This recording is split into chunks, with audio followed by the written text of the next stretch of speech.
Hey guys, it's Nick. Welcome to another episode of TMI's 365. In today's lesson, I'm going to be covering a consideration for Intune when you're thinking about a hybrid deployment. I wanted to make this lesson because there is obviously a lot of cases, especially in SMB, where you are not in a position yet to fully adopt a cloud solution completely. You have a lot of capital expenditure still in on-prem infrastructure, and obviously that kind of a lift would not make sense at this point in time. Luckily, Intune does provide a lot of great capabilities for a hybrid architecture and does allow you to slowly move into a fully modern solution, I would say, within Microsoft 365. So I wanted to start here with an existing architecture that I feel like is relevant to the space today when you're thinking about how your architecture looks and what considerations you might have when moving or thinking about moving to cloud-based environment. So in a lot of cases, you'll still have a perimeter network with a firewall that's gating access to corporate resources. You have your workstations that are domain joined to a domain controller. Users are using that also for authentication. They're either going in physically to the office or they're using a VPN to remote into the network to access corporate data that maybe is on a file server. And then from there, you might have set up AD Connect to extend your on-prem identities to the cloud. And users are using Microsoft 365 for email within that environment. So when we think about that, there's some phased milestones that I like to propose in the sense of how you slowly use Intune over time for this management. So I want to shift here and talk about the phased milestones that you can use as a holistic approach for slowly adopting Intune over time. First thing I would do is use the group policy analytics tool that's native in the Endpoint Manager Admin Center so that you can upload all the group policies you have today, and it will perform an assessment to tell you which of those is MDM compatible within Intune. It's really great exposure and experience for you to understand what your lift's going to look like if there is something that you're going to have to accommodate for which isn't supported yet within MDM. And it's also a good point for cleanup as well too, where you may have a lot of policies that have been there for many years, which are now not applicable anymore to these devices. So that's a great first step to start to evaluate your journey into a full cloud-based management solution. Next, I would configure hybrid device join with AD Connect. This allows you to take your domain join devices and hybrid join them into Azure AD. Ultimately, this will set you up a little bit better for bulk enrolling them into the Intune solution, as well as creating a separation for autopilot as well too, for a hybrid configuration with that, which is the next point here. You obviously want to incorporate Windows Autopilot for your change management processes. So whenever you're talking about procuring new devices, you want to use Autopilot and work with that OEM provider to upload all those new serial IDs from these new devices into the Autopilot service, which will automatically enroll them in Intune. And you can then push out applications and policies and configurations to those new devices. And you may find that you manage all those devices within Endpoint Manager, and you manage your legacy devices still within Active Directory and using group policy and things of that nature. Configuring that hybrid device join, though, does allow you to hybrid join devices from the Autopilot service as long as they have line of sight to the domain controller. So it's again another powerful way to co-manage in the sense of having maybe some of your policies in MDM or maybe just applications to start, and then having your group policy still push out to the devices locally. So that is a really cool experience, and it's a really powerful experience as far as a hybrid approach to this management. The next thing I would do is create app protection policies. This is really lightweight from an administrative standpoint. All you're doing is creating an app protection policy per device type, such as iOS, Android, and Windows.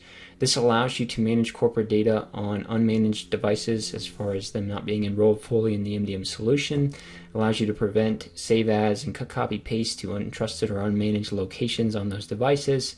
And it does allow you to extend the user productivity into these devices as well too, while not taking away a lot of the security and compliance that you want within your organization.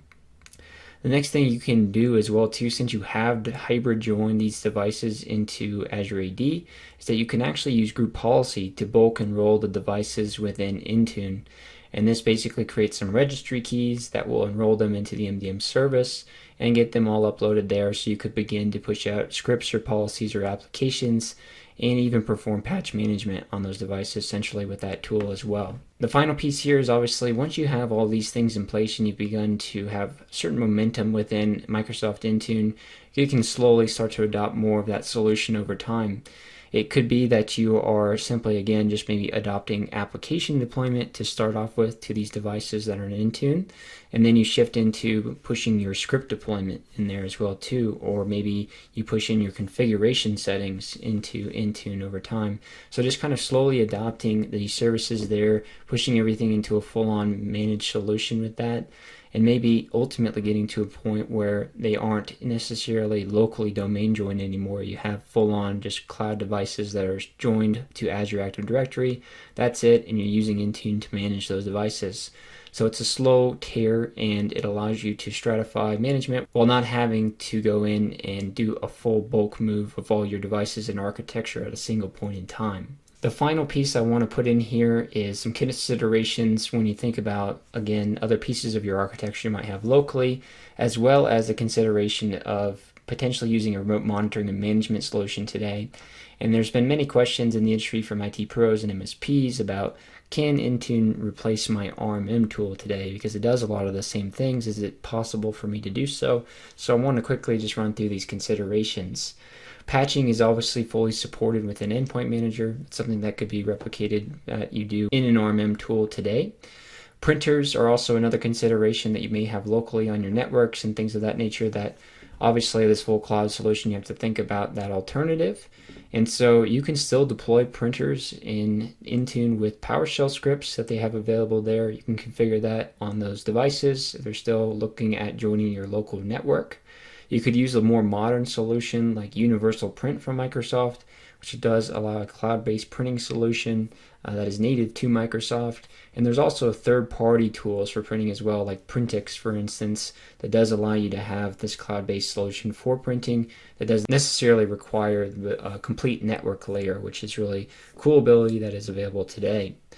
Remoting capabilities is another one that an RMM tool can do today that isn't really replicated with Intune. You can have a native integration with TeamViewer and set that up within Microsoft Intune, and that would allow you remoting capabilities. But outside of that, there's no native integration for you to pop into a local session with them or anything like that. File shares are another big piece that is always in consideration when thinking about moving from a local architecture into the cloud. File shares can be moved into the SharePoint architecture with the SharePoint migration tool. That's what SPMT stands for. In addition to that, you can use Intune to perform a OneDrive silent configuration so that it syncs all their OneDrive activity locally to that device, along with known folder move, which can move all of their folders locally and sync them into OneDrive as well too, just for heightened DLP and access to their corporate data on these devices. Scripts and applications can be fully pushed out within Endpoint Manager Admin Center, so there's parity with that in an RMM tool. Device enrollment is agentless, so you don't have to maintain an agent like you would with an RMM tool, and it is something that's built natively into the OS with Windows, so that is another consideration that you would have too. Multi-tenancy is the final one if you're managing more than just one company within your environment. And today, Microsoft came out with Lighthouse, which is a multi-tenant level solution for MSPs that is involving heavily Intune as far as the management goes.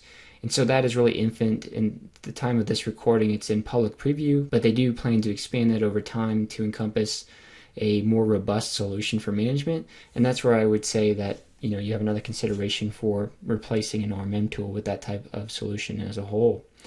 So that's everything I wanted to showcase for you guys in today's video around the Intune hybrid considerations. Stay tuned for the next video where I'll be going through the best practices for Microsoft Intune. Thanks guys, have a great day.